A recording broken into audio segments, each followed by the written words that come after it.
দেখো আমার বর তো কাজে চলে গিয়েছে আর আমি সারাদিন মানে সকালে রান্না করে সারাদিন বসছিলাম। ওই জন্য একটু ভাবছিলাম যে একটু রিলস বানাবো, কারণ বসে বসে বোর হয়ে যাচ্ছি।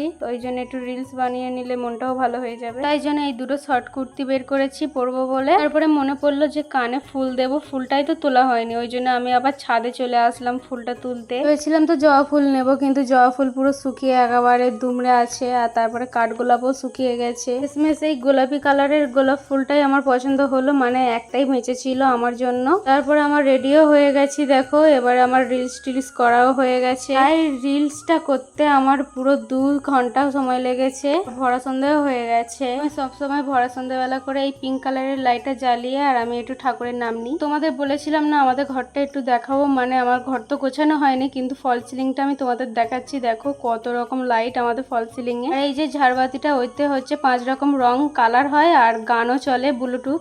এইতে মোট কত রকম লাইটের কালার আছে, মানে আমি বলে বোঝাতে পারবো না। আর লাইটগুলো জ্বালালে পুরো ঘর একদম আলোয় আলোকিত। চলো টাটা।